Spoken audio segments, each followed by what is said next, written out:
sector chat of 2023. We're hoping to offer these monthly as we did last year, and hope that it continues to be a really positive opportunity for all of us to catch up and to learn new things and to hear what's happening across the state. I'd like to begin by acknowledging that wherever we're meeting, we are meeting on Aboriginal land, and to pay respects to elders past, present and emerging. I'm zooming in from the lands of the Gadigal people of the Eora Nation, and I'd like to pay particular respects to the people and the elders from this country. And I'd also like to extend that respect to any Aboriginal colleagues in the room. You're very welcome. Hello everyone, it's lovely to have you here. My name's Renata, I'm the Policy Research and Advocacy Manager, and alongside Caitlin, we're going to be hosting this sector chat for you. What the way we'll run it is to firstly give you our monthly update on DV New South Wales, a couple of things that have been happening for us and for more broadly in the DV sector. Then we'll move on to an overview of the advocacy that we're involved in coming up to the election and how you can be involved. We're then going to look at some ideas and Caitlin will lead you through some ideas on how to effectively manage social media and media engagement as we work through this election time. So let's get cracking. So I'll start with a bit of an overview of a couple of updates of what DV New South Wales has been up to. Since we last had our sector chat in November, a lot of things have happened. Obviously, it was a busy 16 days. We've had the annual vigil. Tragically, there were a number of deaths since then, and we continue to advocate really strongly on a state and federal level for the changes that we know are necessary. In December, we saw the release of the state's domestic family violence as well as the sexual violence plans, and we found out today that there won't actually be action plans sitting underneath those that the department's putting out. So that's what we have for the next 5 years. That there is still some work federally happening on the Aboriginal and Torres Strait Islander plans. So if people are interested, you can have your say on the draft Aboriginal plan at the minute till the 23rd of February, and we'll be doing a short submission on that as well. And then that separate plan will be coming out sort of midway through this year. So there's lots happening there still. We had the opportunity to meet the new federal Women's Safety Commissioner. Her name's Michaela Cronin, and she's wonderful, has social work kind of background, and we got a real sense from her that she's invested in creating some real change, which is wonderful. And she's quite new still, so they'll be setting up kind of advisory bodies and working out how that role works. But it's great that there's that extra layer of transparency at that federal level. Also in New South Wales, there's a new Women's Safety Commissioner in New South Wales. It's not an independent commissioner, so that person's also, she'll be heading up the department as well as providing that commissioner role. Her name's Hannah Tonkin, and we had the privilege of meeting her for the first time, but she just started this week, so everything's very fresh, and she's coming in just before an election, so there's sort of bits and pieces she won't be able to do. For those of you who are not aware, government goes into what's called caretaker mode, so that happens from the week before the 3rd of March, and that means that the departments can't really do anything. They're not allowed to do procurement, they're not allowed to announce things internally, so there will be kind of some challenges for coming up in terms of how we work with department, and things like asking for the funding that I know many of our services need is something that is ongoingly part of the broader election campaign, but it's something that we can't do at that department level. A couple of other things. We have been working with the other two peaks, Homelessness New South Wales and Y Foundations, on behalf of the specialist homelessness services around the indexation. So if you recall, last year we got some additional funding to pay the gap for all of the workers to be properly paid. Everyone could just put themselves on mute. in the homelessness sector, but that was just until June this year. So we're going to anticipate we're going to have this problem again. And so we've been doing some advocacy federally to make sure that that announcement comes through in the next budget and that the services get the funding that they need. What else? Also in the homelessness and housing space, I know there's so much happening, and just want to note that we're aware of that, and please reach out if you do need support. I know there's unit costing happening, that there's sort of evaluation happening, and core and cluster, and that it's just impossible to move people on because of the broader housing crisis. So it's front and foremost of our minds, and it continues to be something that we're just like a broken record continuing to highlight. In terms of tranche 3 of core and cluster, we haven't had any information as yet. So that tranche has not yet been announced for the final refuges, but we've continued to ask for information on which refuges were confirmed and in which areas, so that is information that's available to everybody, and we'll let you know as soon as that's publicly available. Anything else? One more thing. I think many of you would have seen the federal announcement about the 500 new workers. Probably many of you are like, at my service, please. So that was made by the federal government last year, that there'll be 500 new DV workers across Australia. It's a little bit, they're still kind of nutting out the details, and some states and territories are like, we should have more because we have higher rates, and other states like New South Wales are saying we've got the highest proportion of people, so we should have the funding. So those arguments are happening, which is a bit frustrating because it delays the amount of it being delivered to us, but it's happening, and we'll let you know as soon as we know how many of those positions are allocated to New South Wales and how they're going to fund them.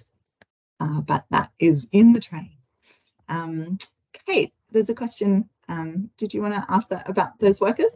Yeah, I do, only in that, where are these workers coming from? Because I know that recruitment is certainly tight in our market. So, what are we doing around sector development, I guess, for the workers that we need in the sector? Absolutely.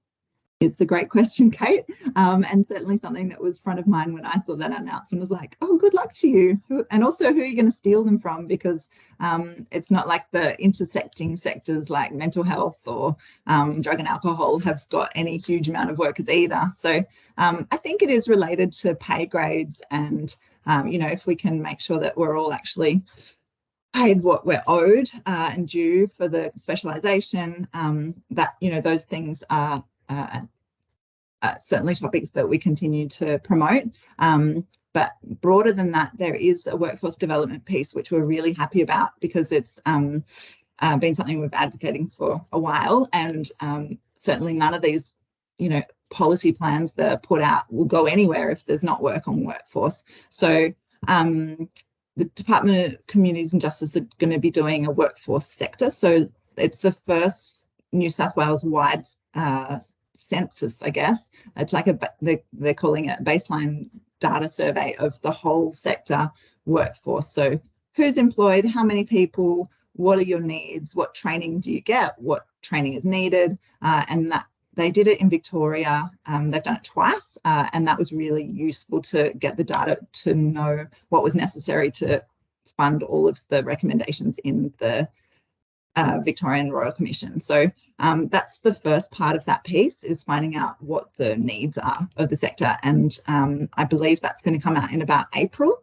and we'd really love everyone to make sure that you fill in the survey and get your colleagues to fill it in as well, so that we have that information that we've never had before, and we also really want to make sure that it reaches specific population groups, so we know from Aboriginal workers, from multicultural workers, what their development and training needs are as well. And I think we're also working with them to suggest that the survey has questions like, how safe are people at work, all that kind of thing, so that we have that information to really build the sector. So we'll be in touch. But I think that's probably enough of an update from DV New South Wales. And I might move on to why we're all here, which is that there's an election looming. I'm sure everyone's seen it, following the annoying politics, the ups and downs. So the election is the 25th of March, and as DV New South Wales, we're part of the New South Wales Women's Alliance, and we've been working on a policy platform, which you'll see in my background, Action to End Gendered Violence, and we are calling on the whole of the community, but in particular politicians and candidates running for election to sign the pledge and to commit to the 7 actions in that plan. So we'll pop in the link to the website and where you can see the summary. But just to give you a quick overview of what we're asking for, it's really come from conversations with yourselves, from feedback we've had with members through surveys, and from the evidence and the research that we've pulled together. But the 7 areas are firstly to have a whole of government coordinated approach, as opposed to this kind of like piecemeal bits and bobs here, and on a policy level, but also in practice, that, you know, child protection don't speak to housing, that don't speak to local government, you know, all of that. We need to really make it a focus, and that it's everyone working together to end gender violence and to respond to the crisis. The second one is around primary prevention. We all know that we need to prevent the issue and to really stop it before it starts, but there needs to be a plan to actually do that, and a workforce and supported to do that work in New South Wales. The third area is around immediate and long-term supports for people experiencing and recovering from domestic and family violence. So that's where we've put in all of the funding requests for the sector, but it also has things like 5-year contracts, increasing people's wages so that we get high quality workers, but all of the kind of the needs of the sector are covered in that broader area. Number 4 is around housing, all things housing, so including crisis, temporary and long-term housing, social housing. There's a few asks around development and how we can, better do that kind of thing to make sure that there's enough housing for the people who need it. The 5th area is around reforming legal systems and policing. So that includes some asks around coercive control, how we can implement that new legislation more safely, how we can improve policing, addressing issues around the misidentification of the primary aggressor, etc. Specialisation in courts, improving supports for people who experience sexual, domestic and family violence through the court system. All that kind of stuff is in that 5th area. I don't think there'll be anything surprising to you there, but it's all the work that we've all been talking about for the last decade, or if not more, about how we can make the justice system actually a more accessible and a safe place for people to actually access justice if they'd like to go through that channel. The 6th area is around enabling Aboriginal and Torres Strait Islander peoples to lead change towards ending sexual, domestic and family violence in their own communities. And that area was, developed by the DV New South Wales Aboriginal and Torres Strait Islander Women's Steering Committee, and then endorsed by the members of the Women's Alliance, who are Aboriginal organisations such as Warringabaya and the Mudjingal. And we've also had join us the Aboriginal Women's Advisory Network, which is the new whole of New South Wales advisory network of Aboriginal women run through Warringabaya, and supporting government to improve policy decisions under and work towards Target 13. So that's where that's come from, and there's a number of different asks within that, which include truth-telling, hearing from Aboriginal women, and a lot around listening to Aboriginal women, allowing them to lead the change and design programs and deliver them for their own communities, but also about increasing the workforce so that we can enable that to happen more smoothly. and you know, housing. We came up so strongly in that area that we've kind of repeated it from the other housing section as well. And then the final area is workforce development. So we're actually really pleased that between announcing this platform back in August and now there is commitment for a workforce development plan in New South Wales that will be like a 10-year plan. So it's fantastic that one of the 7 has already kind of been ticked off, but within that there's, I guess, more nuanced asks of what we expect to and what level of training people require, and how we can really support the sector to grow and to meet the demand that we know is necessary. So that's a real kind of quick overview. And as I said, on the website, you can, maybe I'll just quickly share my screen. You can find the, can everyone see that? Cool. So that's the our website, and a couple of pickies, including Talia, I think you're here as well, thank you. An overview of the 7 calls to action, and then you can read the summary document or the full platform that has the listing of all the different policy asks under those 7 areas.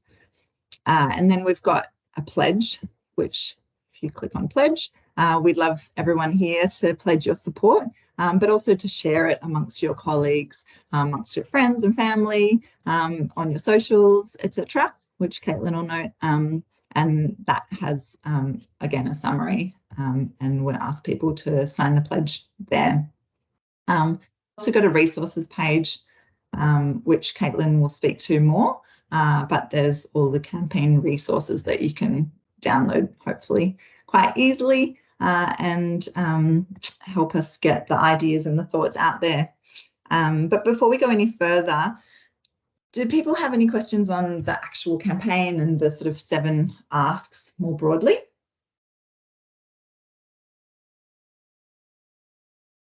Feel free to press the raise hand button or pop it in the chat. I thought beyond the sort of the asks, I might just let people know as well a little bit about how we've been working with the different parties and what commitments we've seen so far, if that's helpful to people. And then I'll come to you, Beck. It sounds like you might be about to answer my question, so.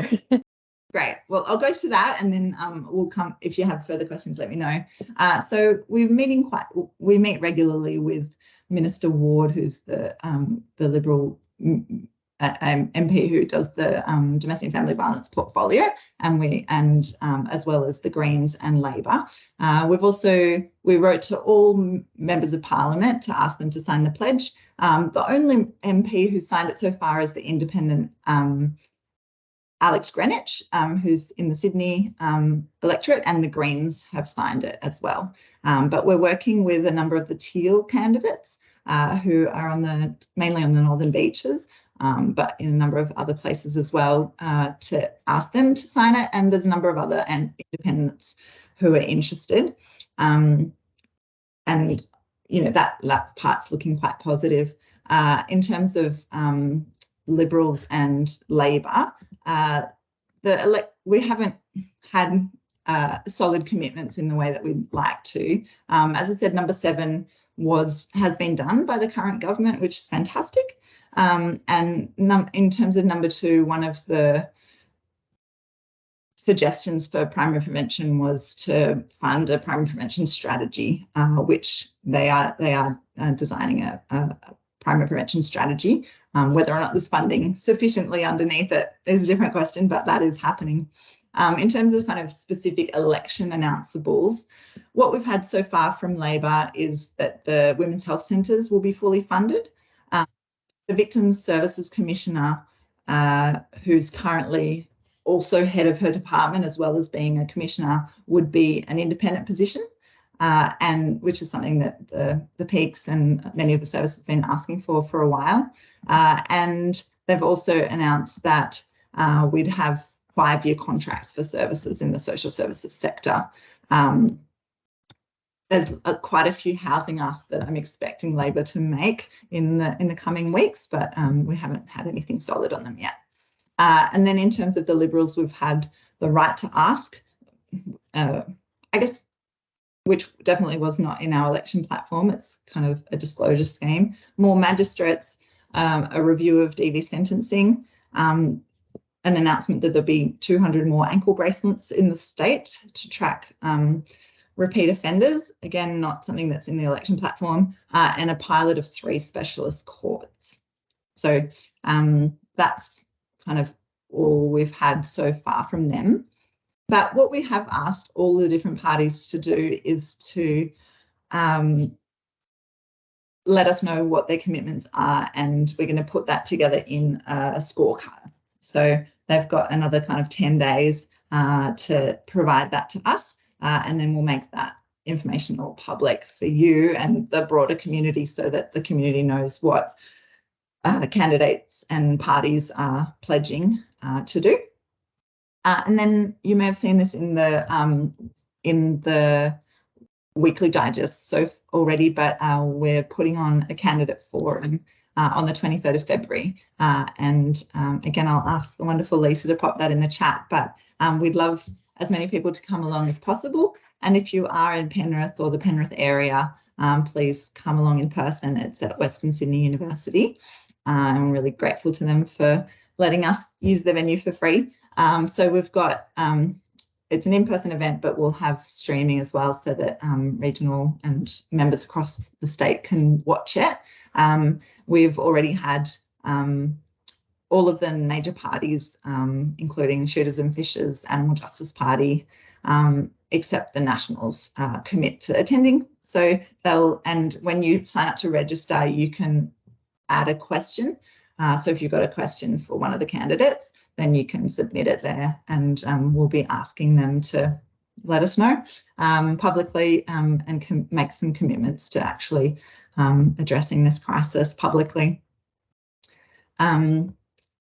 And I guess one more thing to note before we go to any questions is around some marginal seats. So obviously there's a swing in government possible, and in some of those less safe seats, we have people wanting to make a bit more of an effort to demonstrate to the community what changes they're willing to make. So if you are in a marginal electorate, we'd love to hear from you, and particularly to contact your MPs there, but also generally across the state. We really want to make women's safety and safety of children, young people experiencing domestic and family violence a strong election issue.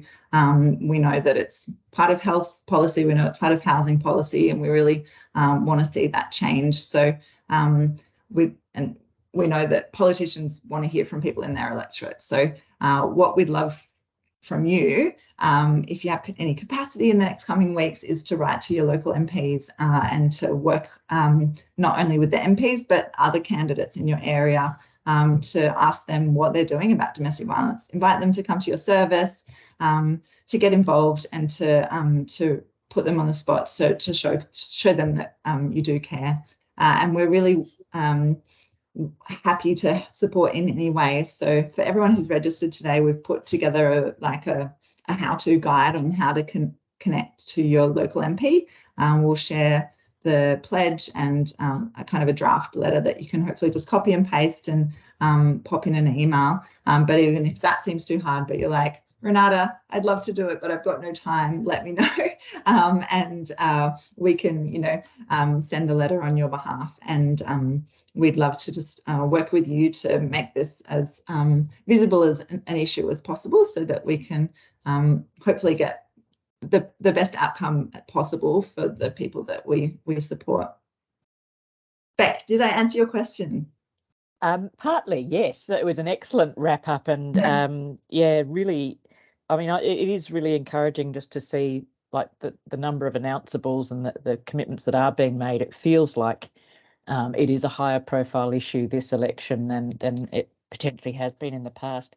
My question was, given the two major parties haven't signed the pledge, have you had any sense from your meetings as to, they're supportive, but these two are problematic for them, or just a sense of which of those seven? I mean, 7 has already been done. There's talk about the primary prevention strategy, where they're most keen and where they're most anxious. Yes. I guess to summarise, in conversation with Labor, they've spoken a lot about inheriting a very poor financial spreadsheet, and they're quite hesitant to come out with, we'll provide the 133 million that services need, but they're very happy to sign on to doing things that won't cost them anything. So that's a little disappointing. But they are, in the conversations we've had around housing, that housing is a huge priority, and it seems like there is imminent work in that housing space. And in the conversations we've had with Minister Ward, she really was not willing to commit to anything, but there was nothing on the table that was specifically something that was of concern. I think the first of the 7 is for a whole of government joined approach, and that's something we've been asking for years, and with a 12-year-old Liberal government haven't really had any movement on that. So I could anticipate that would be a barrier for them, but I look forward to receiving all of the different parties' responses to the scorecards and being able to summarise and make it publicly available, because a lot of it hasn't been announced or committed to. And I will say as well, in terms of Labor, they only get access to the parliamentary costings department from about December. So whilst they've had this election platform from the Women's Alliance sitting with them since August, they haven't fully been able to cost it out. So that's been a challenge for them. Well, I might hand it over to Caitlin, and she can speak a little bit about comms and how you can get involved in a sort of online manner and with other types of media to support in the lead up to the election. Great, thank you, Renata, and hi everyone. I'm going to talk a bit about the importance of visibility and just basically how we can ideas, the resources that we have and the resources that you can use to gain visibility. So I wanted to express, first of all, as I know that communications and social media isn't a huge priority a lot of the time for services, because there just isn't enough time. So basically for this mission, we need to use the resources that we have and utilise community networks. And the biggest resource you have is you. At the moment, that services are incredibly important to communities, and women's safety and the safety of children and young people has never been more in the spotlight. And this is our time to strike. With all of our arse and everything we need, they can ignore one or two of us, but they can't ignore all of us. So we need those MP visits, and we need to be connecting with, as corny as it sounds, hearts and minds. We need people to care. And the way that we can do that is to get local MPs out to services. They love a photo opportunity. They love, caring about those kinds of things, and they love making that public. So that is 100% the best thing that we can be doing at this point. And if you have any capacity, we implore you to do so. And if you need help, if you need a member from DVNSW to come out and assist, need help emailing or anything else, we're here to support you, and we will 100% help you in whatever capacity we can.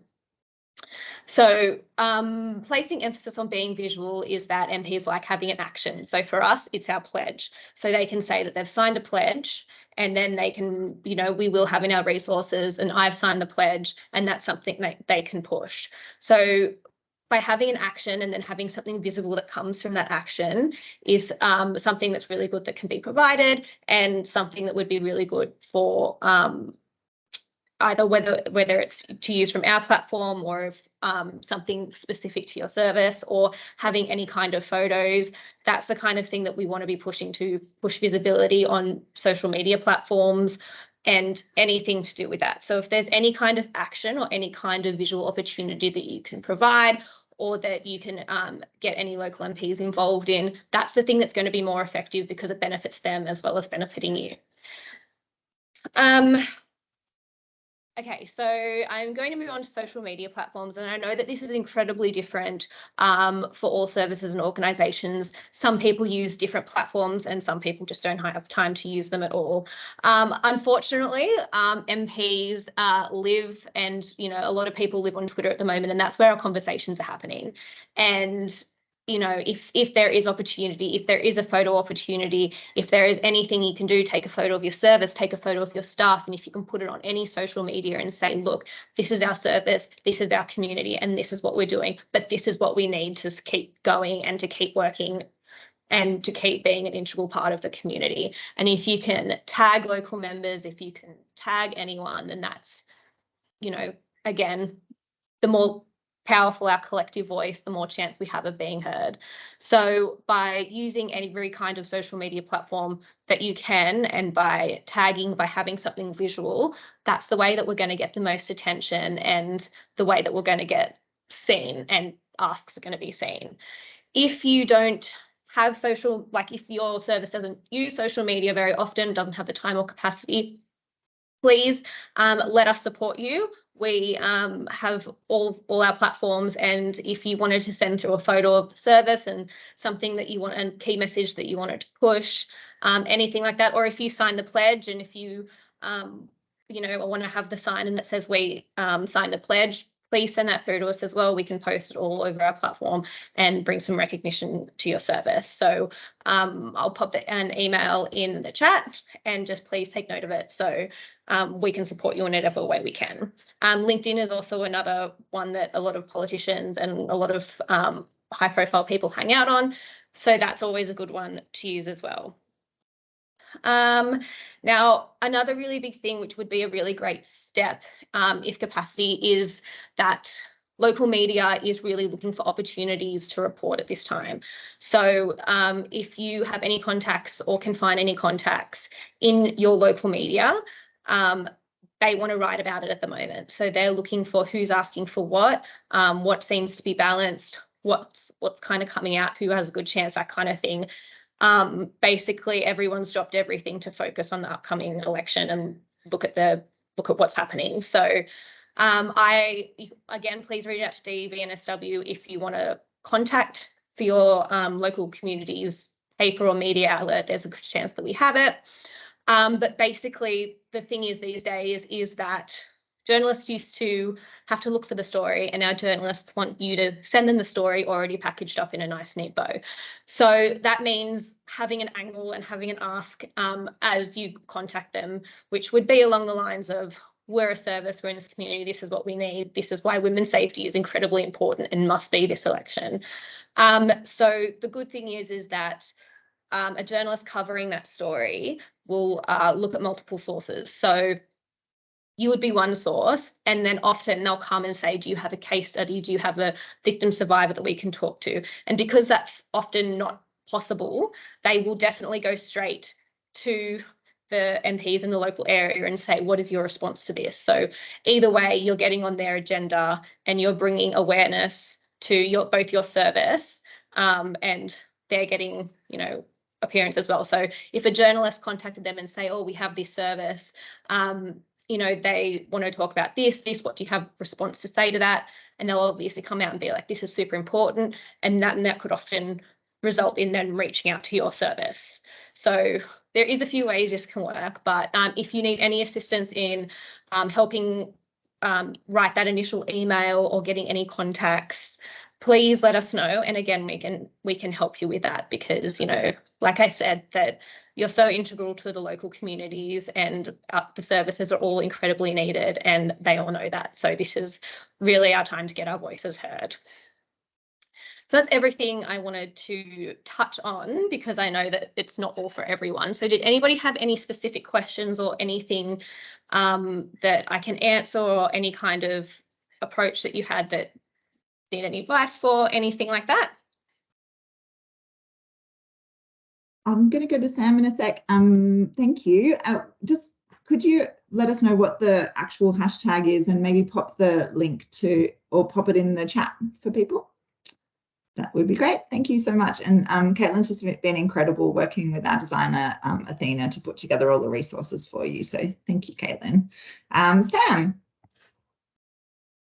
Thank you. Yeah, thank you for all the resources. They look amazing, and the person that does our social media will be very, very happy. But I just wanted to ask, so I can see on the links that you sent, there's the 7 calls to action, but then the campaign resources, which I assume is the social media tiles, is about the 16 days of activism. Do you have any tiles for the 7 calls to action? Yeah, sorry, I should have emphasised on that, is we're currently quickly putting together the ones that will be for the election. So the 7 calls to action just have the action to end gendered violence hashtag. They don't have the 16 days of activism on the initial page, but we're currently updating all of those resources packs, and we will send around an email as soon as they're up and ready to go, which is hopefully by the end of this week. But yes, we're putting together specific ones for the election. Obviously, you know, for 16 days of activism, we had 40 women have already died this year. And again, that increase, but isn't relevant anymore. So we are updating those, and we will let you know as soon as possible. And we're also going to include on that resources page our document of tips on reaching out to your MP, and also tips on reaching out to your local journalists. Okay, great. And is that something that we can share with the community, particularly, you know, the tips on reaching out to so that we're empowering them, obviously, to reach out to the MPs as well on our behalf? Absolutely. So does that transfer, or is the document more for us and there would be a different one for community members? I mean, I would say it's all just basic tips that would be good for anyone. And I mean, like, that would be amazing. Like, you know, we definitely need to be utilizing local communities. So anyone that can benefit off it, 100%. Okay, great. Thank you. Very much happy for you to share all and sunder. We've also reached out to all the DV committees to offer to speak and present on the Women's Alliance platform there. So if anyone is part of a DV committee and would like us to come and chat, or if you're doing anything for International Women's Day, let us know. Often, you know, those international days can be a great hook for getting a bit of local media or raising the profile of something. So we're kind of blessed that that falls just before the election. Any other questions for Caitlin around comms?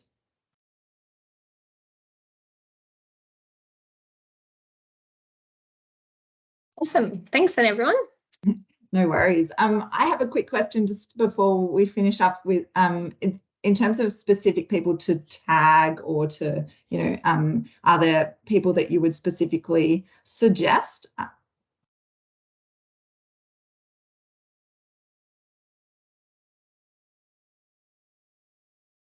Should it be Minister Ward, or should it be Chris Minns, or it's one for you, Caitlin? Oh, sorry. Sorry, I was just, anyway, yeah, so basically focus, like, you know, again, Ward in everything, absolutely. But really try and focus on getting that attention from your local members, because that's the way that, you know, you're going to win. You're going to get their notice. And to be honest, they'll be looking for opportunities. They should already be. So obviously we want to have it falling out for the overarching, but a real focus on your local members. I'm going to pop in the chat a link to a website where you can just quickly look at what it's called the tally room, and it's got the different seats and the margin. And if you click on your seat, you can see a little bit of history. There's a map of it and who the different candidates are. So that might be something that's helpful as well. Any other questions more broadly on the election, what we can do? I think as conversations has highlighted, it's a really opportune moment to stress at what crisis levels domestic and family violence are in the community. I think we've got great backing from the community, and the federal election showed that women's issues are a key part of the election. So I think this is a real opportunity for us to highlight that and to use this momentum to try and create some significant change. Tali. Hey, yes, I was just thinking it'd be really good to partner with people with lived experience too while you're promoting it with different MPs and running events, because I think that has a really powerful engagement with people immediately. It has a powerful engagement with audiences watching through the TV or in the room, but also through actually when politicians hear the truth rather than their perceived truth, it makes a big difference as well. And I think my other thing is probably just a little bit of a comment and maybe an expression of frustration that I just feel like the politicians currently in state are just like, they're saying all these things, but there doesn't seem to be a real depth of commitment or understanding of the process. So I'm also wondering, is there a way we can shift that a bit more before the election? I don't know, maybe more lived experience meetings with them. I don't know. I just think it's I'm found the interest pretty waning and about them and not about the reality. Thank you. I fully hear you.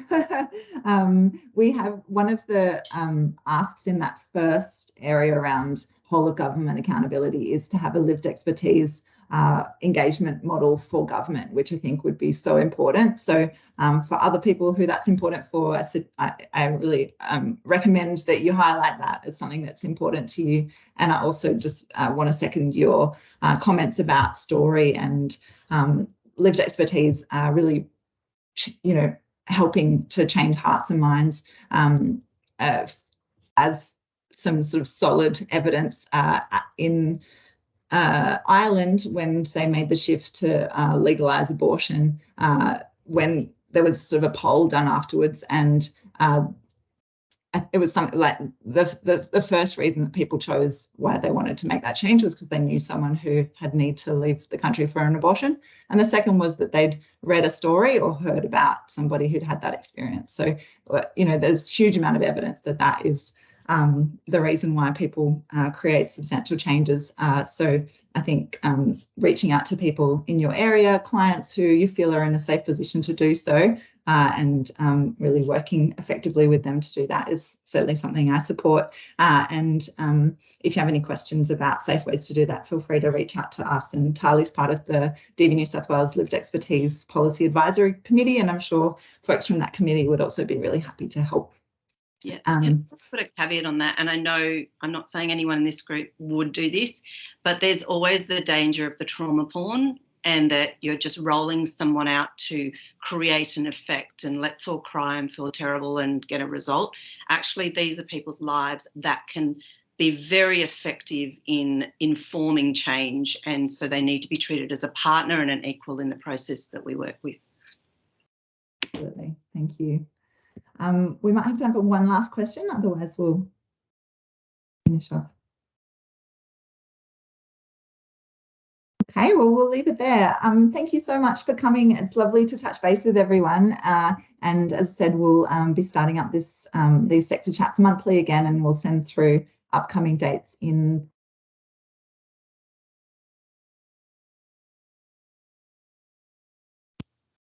You're on mute, Renata. Thank you. I'm glad someone noticed that. But thank you everyone for coming. It's been fantastic to touch base with everybody, and we'll send through all the details to everyone who's registered. And so we can, and if you need any support reaching out to your local MP, just let us know. But we'll send you that how-to guide, and we're very keen to make some substantial change this election. Astrid, last chance. No. I'm just trying to do the clapping. I can't find it anymore. After a break, real life clap. Just thanks so much, everybody. sorry. Not at all. Great to touch Thanks, base. Take care. everyone. Bye. Bye.